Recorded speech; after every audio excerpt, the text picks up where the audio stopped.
Hailing from the great cold state of Alaska, I am the Frozen Gamer. Welcome to Dads in Gaming, where I interview fellow dads who are not only gamers, but content creators. That content may or may not be gaming related, but every one of these gentlemen are passionate both about video games and being dads. Joining me today for the fifth Dads in Gaming is yet another very special guest. His heat allergy is so severe that he can't watch the Robert De Niro movie without breaking out into hives. And he has enough children to rival Genghis Khan, albeit with just one woman. He is the owner of Rekieta Law, the law-splainer of the interwebs, a Twitch streamer, and runner of Rekieta Media, Mr. Nick Rekieta. How are you doing today, Nick? Hey, good man. How are you? I'm doing pretty well. Staying busy, much as possible.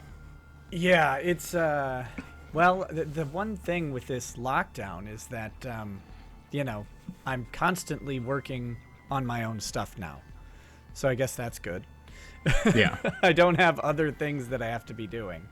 Yeah, I can't imagine having to ferry kids around all the time. I'm not quite to that point with my kids, but yeah. Yeah, it's a mess, but, you make it work. Definitely. So, before we get into the main part of the interview, I want to know what you're currently playing.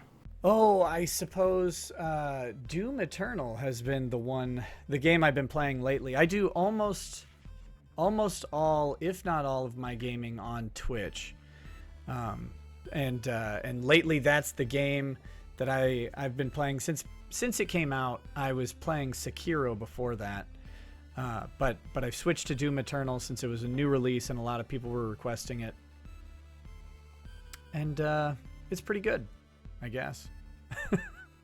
And you're playing that on PC, right? Yes, I almost exclusively game on PC. I have an Xbox One, but I haven't played a game on it in a very, very long time. And I have a Switch Lite for when I am on an airplane. There you go. You playing anything on your Switch recently, or just when you're traveling? Oh, the very, very complicated AAA title Puzzle Quest. Oh, there you go. I remembered playing it on, I think, Xbox 360 and PlayStation 3 years and years ago, and then I saw it was on the Switch the other day in the Switch store, and I was like, oh, that'll be fun. So I just downloaded it. Okay. But I don't play it very often. Yeah. So, what are Rekieta Law and Rekieta Media all about? Especially for those who haven't actually seen either of these channels. Sure. Well, Rekieta Law is a channel that came off of my law practice, which was Rekieta Law as well, and I don't know. I don't practice as much law as I was, mainly because I'm focusing more on content creation, but I still do both. I still practice law and create content, and both of those are under Rekieta Law. That channel is dedicated to basically content creation with any sort of legal connection to it, whether it be explaining various laws that are passed by Congress, Supreme Court decisions, ongoing lawsuits, or drama related to some sort of ongoing lawsuit in some entertainment circle, maybe in comics or anime or something like that. That all kind of plays into what Rekieta Law as a YouTube channel is all about. As for Rekieta Media, that is my new channel, which is now sort of this, I'll call it an umbrella channel. It's kind of the brand generally, and it has to do with anything related to media at all, but is not in any way related to legal or law content. It's right now it's mostly about Warhammer 40K and specific books that I own in Warhammer. They're in the Warhammer universe, and then it'll branch out eventually into other things like anime or comic books or novels or TV shows, just anything that is media that I consume and feel like I'd like to share with people. What led you to create a YouTube channel going from being a lawyer? Well, it was a really stupid lawsuit that did it. I was a fan of a guy named Dick Masterson. Still am a fan, and he had a show with a guy named Maddox. These guys have been internet comedians for a very long time, and they had a show together called The Biggest Problem in the Universe. When that show stopped, it had to do with those two having basically a bad business breakup, which eventually, after several months, turned into a lawsuit that was well over $20 million being claimed as damages. I saw the lawsuit posted on Twitter. I started reading the lawsuit and I thought, oh, this is the dumbest thing I've ever read. What I need to do is to grab a bottle of whiskey and read through this live-ish. I wasn't actually doing a live stream at the time, but read through this on a YouTube video. But I wasn't intending to distribute it outside of just sending it into the Facebook fan group. But the reception was very high, and the views were much higher than I ever thought I would get. It was something like 4,000 views in just a couple days. And I said, well, maybe I should do this more. And people said, you definitely should do this more. So I did. So when did it go from being just something you were doing on the side to actually being more of a full-time gig? That would have been September of 2018. September of 2018, I made the conscious decision to scale back my law practice and to focus on content creation as a full-time stay-at-home job. And that was a big motivation from it. I was starting to see enough income to think that there was potential for a full-time job level of income if I just put in more hours and more work into building the channel. And so I talked to my wife about it, since this is the gaming dad podcast, right? I had to, make sure that I was doing right by my wife and children, and we had a discussion about it and went for it, and it's worked out well so far. How long have you been doing the law splaining, as you call it? It started in November of 2017. I think it was either November 1st or November 8th, something like that. My YouTube channel has been around for a long time, but it was just there for no reason. I wanted a place to upload just various video clips to share with people. And since I'm a boomer, I had no other idea how to do it. But actually actively producing content for YouTube for public consumption was, November of 2017 when that lawsuit hit. I have had a chance to go back and go through the entire lawsuit, and it was quite entertaining, to say the least. It's a work of art. The lawyer for Maddox was either a mad genius or just an insane person, one of the two. But it's fantastic. I agree. It really was. So now going into the gaming-related questions. When did you get your start in gaming? On what platform and with what game? Now you're taking me way back. Let's see. The start of gaming for me would have been an Atari XE.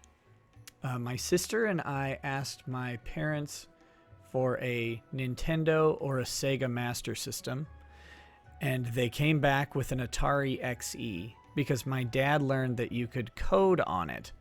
Not that we ever did. To be very clear, we never did any sort of programming or anything like that. But we got that Atari XE. I don't remember the name of any of the games that I played on it. There was a boxing game. Oh wait, no. River Raid, I believe, was one of the games. That's a game that makes no sense. You are a plane flying over a river and you have to shoot stuff in the river, right?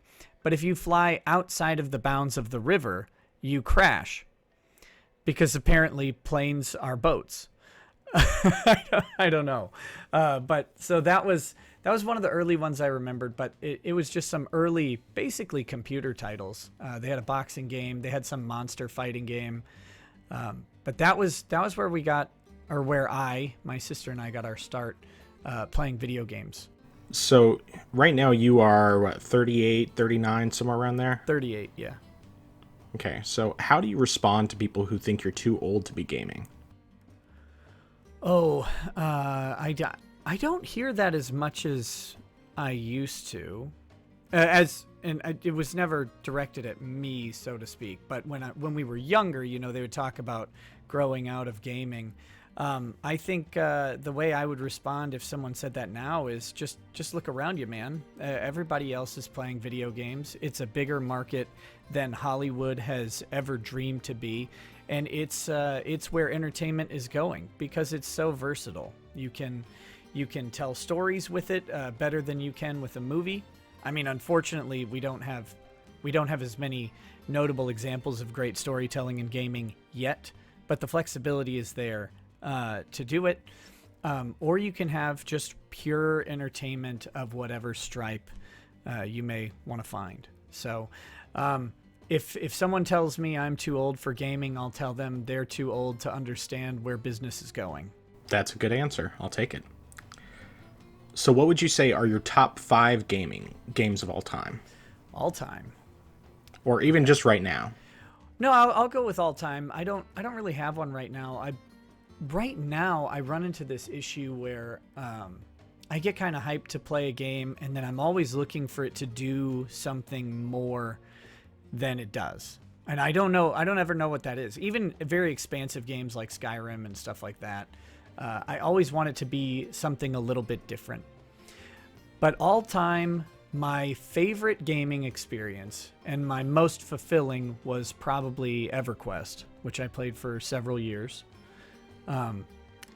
After that, I will go with Master of Magic, which was a 4X, turn-based strategy game. Let's see. Next would probably be... What was I going to say? Oh, Daggerfall. I loved Daggerfall. That game was stupidly good. Where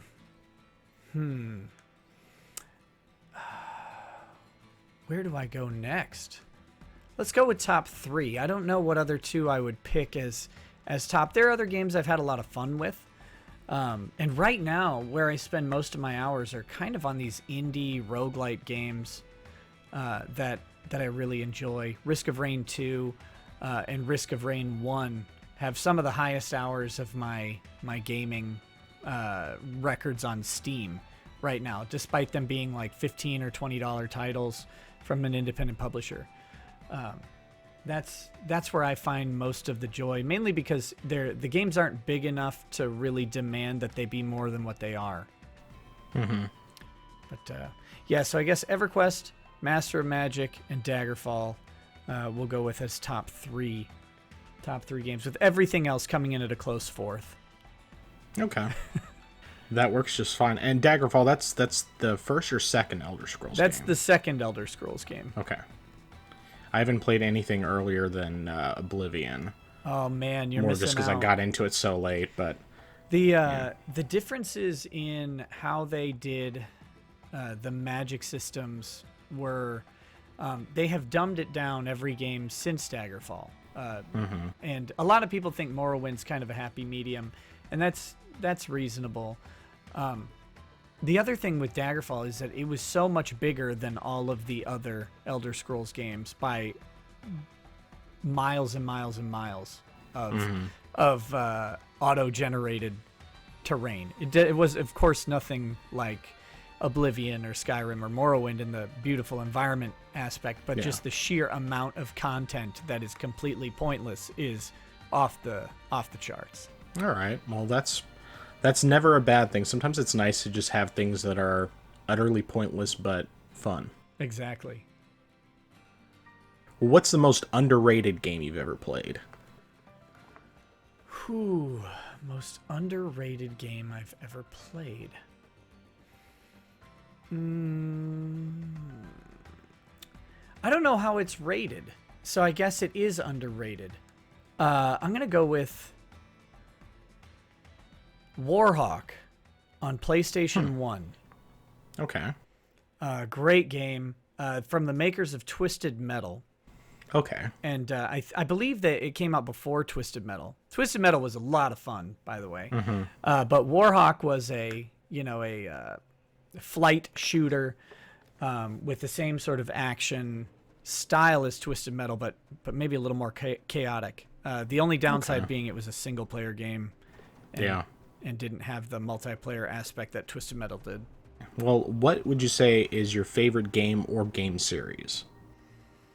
Favorite game was EverQuest, and being an MMO that lasted so long. I mean, I played it for. Let's see, I played it probably from 1999 through 2002 or 3. I don't remember exactly when I stopped playing. But even that was a series with all of the different expansions and the major game changes that they made. I consider it multiple games that you would see now. So that's my number one. I made too many friends and had too much fun playing that game, which of course is incidentally why I had to stop playing it. Too much fun. Yeah, definitely. I get that. I remember I had a roommate in college who was really into World of Warcraft, and this was like right around the time it was brand new. Yeah. And he would spend 12 to 16 hours a day playing the game. That's And that's where I was yeah. with EverQuest. It was too much time. I mean, I remember one time where I was up well over 24 hours guarding one spot with a phone, just waiting there with a phone, killing a few respawning monsters because they had a quest monster that would appear sometime within 72 hours after you killed its placeholder. And so we killed the placeholder, and then someone had to just be there the whole time. And I had to make a bunch of phone calls to people at 5 in the morning. It was weird, but it was fun. Good times. So, last of the game questions. Sure. What game or game series was completely off your radar but ended up being something you loved? Completely off my radar, but ended up being something I loved. Let me check my Steam library real quick and see if anything like that pops out.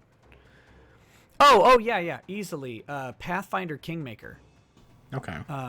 I like RPGs. I like Dungeons and Dragons, but because of the Dungeons and Dragons sort of focus that I always had, I like that system. I never really looked to other RPGs, and then I found out that Pathfinder used basically the third and a half edition rule set for Dungeons and Dragons, and was substantially similar in the world and environment with the same races and class structure, basically, with some changes. And so I picked it up and enjoyed the heck out of playing it. I didn't finish it, but it's a really fun game, and I kind of want to go back, but they've got the new one coming out, so I'll probably just start playing that one. It's also absurdly difficult. Well, if you're glutton for punishment, then go for it. Yeah. Of course, I guess you did say, I mean, you just played Dark Souls and Sekiro, so... Yeah, I like challenging games. I feel terrible.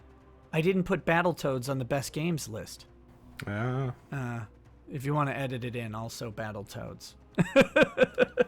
No, that's fine. We'll just add it in. I mean, it'll be... Yeah, but no problem. ever since, the days of the original NES, games were much harder than they are now, and not because like the mechanics of Dark Souls make it difficult, but it's similar to an NES game. Really, it's about pattern recognition and then adapting and applying the counter to the pattern.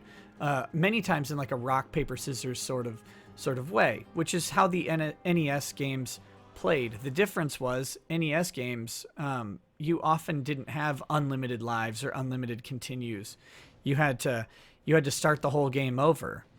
Now they weren't as long, obviously, but that aspect of it, I always liked the challenge, which is probably why I enjoyed Dark Souls quite a bit too, and Sekiro I'm enjoying. They're not favorites or anything, but they're competent.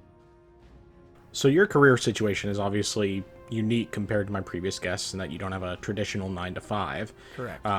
So I just want to make sure I'm completely understanding this correct, that content creation is your primary source of income. Yeah, it's my primary job.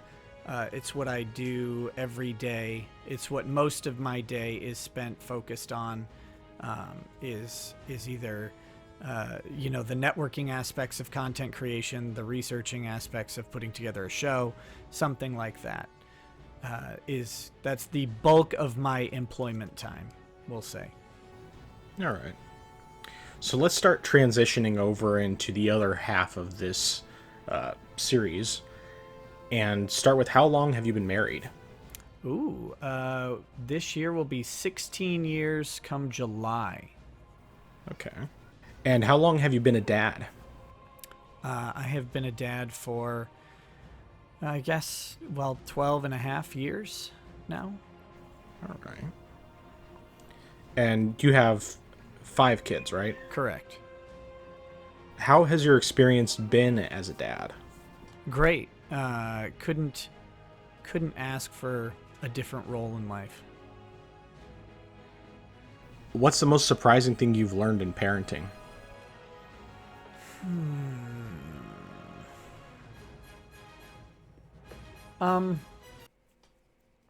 The way that your worldview changes, which is weird because that's not very specific, but I can maybe distill it down this way. Prior to having kids, I could watch just about anything and enjoy it or be content, or be completely ambivalent and neutral about it.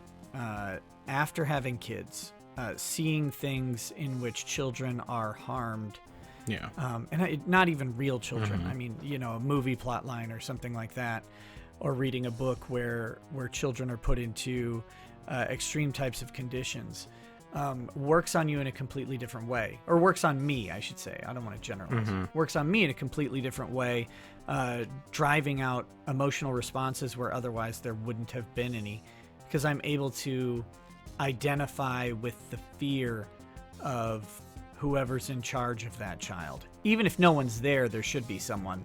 And then you kind of identify with the fact that there isn't someone in charge of that child, right? Like that. Yeah. I think of the Ender's Game series of books. I don't know if you've ever read them. Just the first one and Shadows, or the first Shadow book. Right. And I think of Bean, and when you think back on Bean's early childhood and just how tough it was, it gets this visceral emotional response from me. Whereas I read those books before I had kids and got nothing out of that aspect of it. Completely different interests in what was going on in the book. So that's the most surprising thing. I thought I was always just a soulless, heartless monster, but it turns out having kids changes that a bit. Has there been anything that's been surprising about actually parenting, though? Oh, how frustrating it is. Like, and that, but at the same time that you're fine with that. Yeah. That the frustration occurs, but you just want the kid to learn whatever they're supposed to be learning at the time, or get over the random issue that they have. Potty training obviously is just a nightmare, and you just want that done. But then, you get done, and when you have the next kid, you're fine to do it again, even though it's going to be irritating. Yeah. It's knowing what your I don't want to say reward is, because it's not really a reward. It's just knowing the importance of what you're doing makes the frustration just temporary, if that makes sense. Yeah, absolutely. What's something you wish you'd realized sooner as a parent? Oh, man. Everything. I mean everything. I don't feel like I realize enough yet. And I think that's the sign. I'm not gonna be arrogant and say that's a sign of a good parent. I don't think it is, but I think it's the sign of a parent who's trying. Is the one who realizes that you don't have it right. And the second you think you do, you've got another kid who will come up and just not conform. We thought we had it made. Our second kid would go to sleep, would walk down to a crib and say, "I want to go to sleep." Yeah, this is whatever we did here was correct.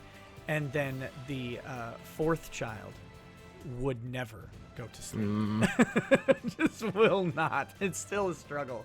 Like, I'll go to bed. But no, won't do it. So it's, once you have it figured out, you realize you don't. And once you realize you don't have it figured out, I think that's the sign. And when you feel like a failure, those are signs that you're still in a good place. Yeah. To me, I don't know how anybody else measures it. No. I would agree with that. We have to learn, and sometimes that's the way we learn. Yeah. So what's the makeup of your kids? Like boys versus girls? We have 2 boys and all 3 that? girls. Okay.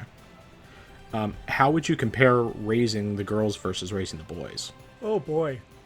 For me, it's easier to raise boys because I'm a sucker for the girls, and they know it.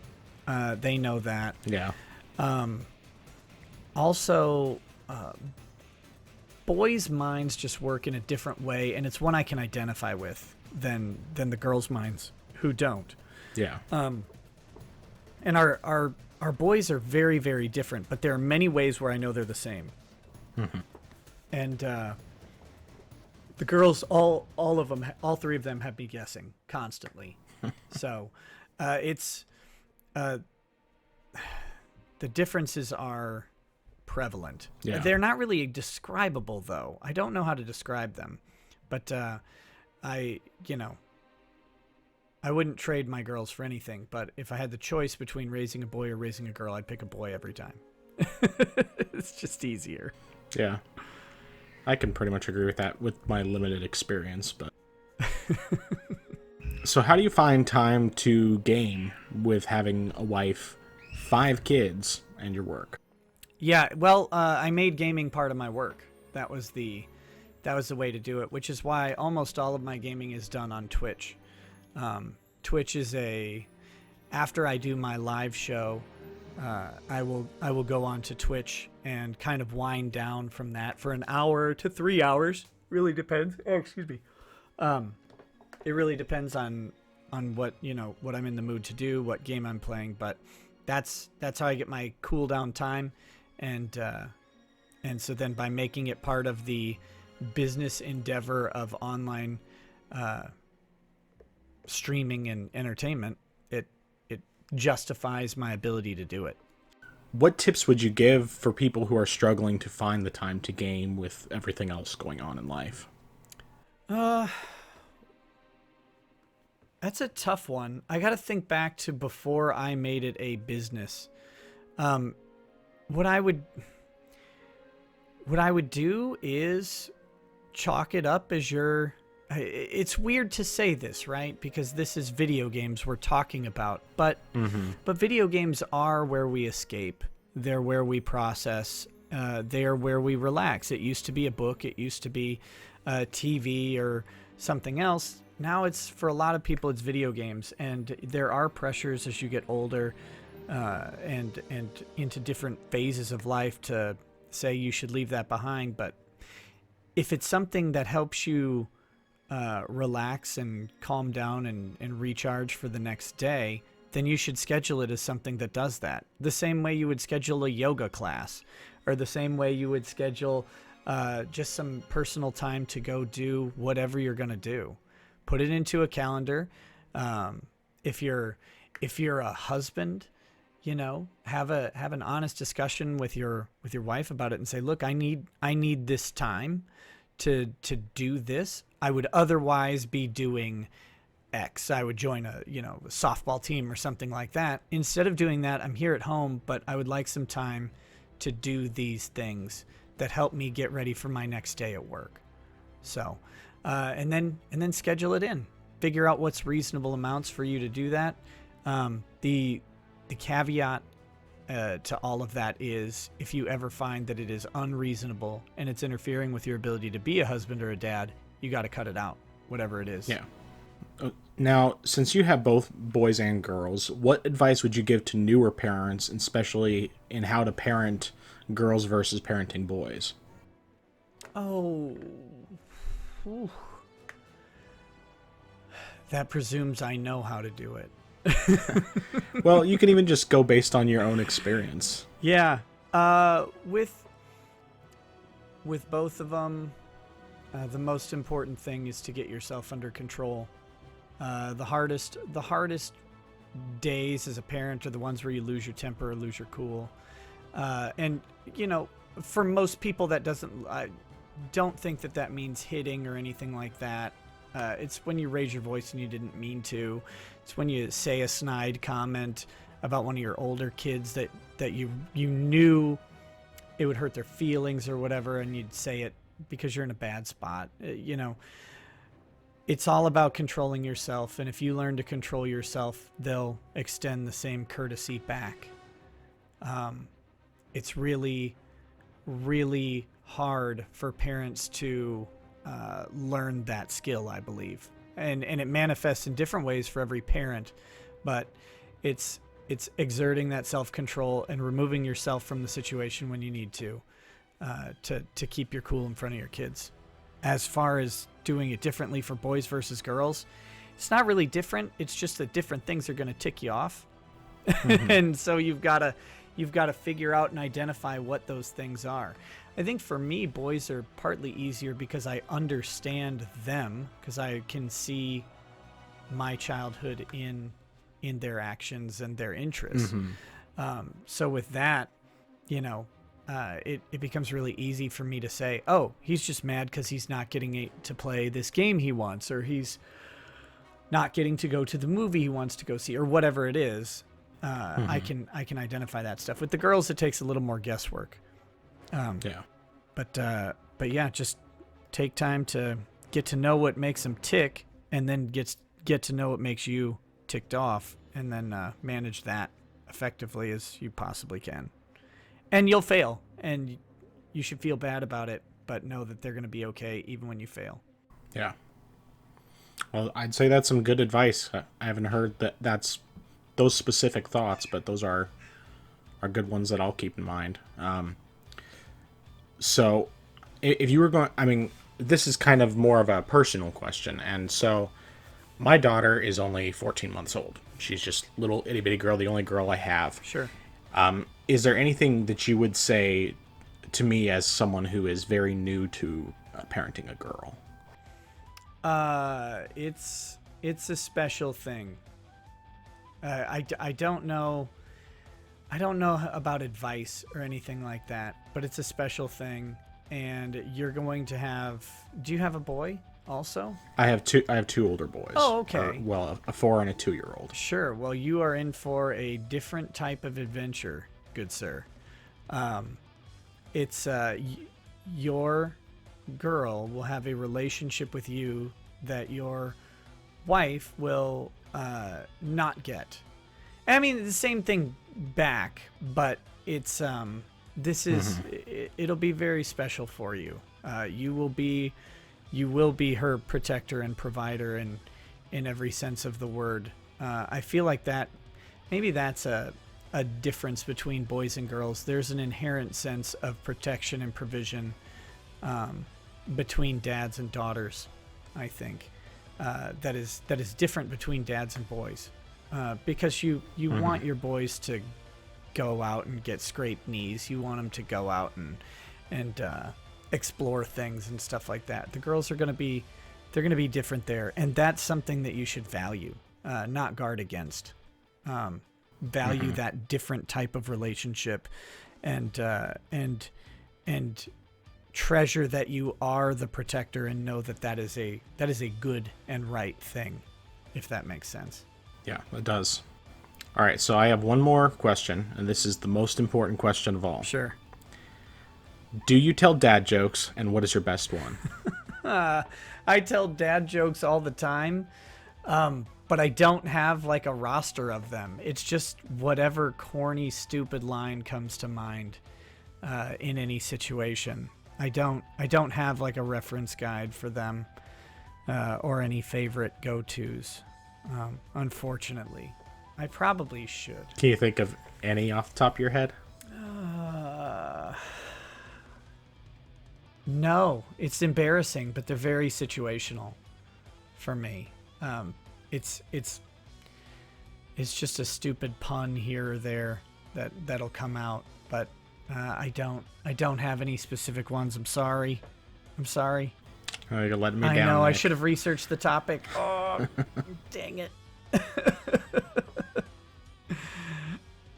Fair enough. What's your favorite dad joke? Time flies like an arrow. Fruit flies like a banana. Why? No, I like it. That's the reaction you should get from a dad joke, right? Exactly. Yeah, that's a good one. No, I don't. I wish I had a store or repertoire of them, but I don't. It's just I just always end up embarrassing my children by saying something in the middle of the situation.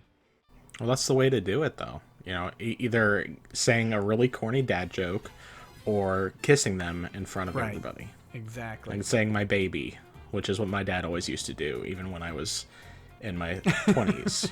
And he would have done it in my 30s if I had seen him before he passed during my 30s. But yeah. But either way, yeah. So, do you have any final thoughts before we close out? Some of the questions you asked me involve the classical presumption that gaming is something saved for the children, and stuff like that. Let me throw in one more thing. Your kids are gonna play video games, your boys and your girls, no matter what you do about it. This is to all the dads out there. So play with them. And I don't even mean play the same games that they do or anything, but they're gonna bore you talking about the 700th type of Pokemon they just caught on their game. They're going to, and they're gonna tell you like every statistic about the Roblox map that they're playing. And that's okay that you don't understand those, but you can identify with them by telling them about the things that you're doing in the games that you like. And kids can be a great window into expanding your relationship with them and with gaming in a way that if anybody says games are just for children, they don't understand that children want the adults in their lives to be able to identify with what they're doing and seeing. So don't feel bad about playing video games or enjoying video games. Like I said, make time for it as appropriate in your life, and that's gonna change based on the season of life that you're in, obviously.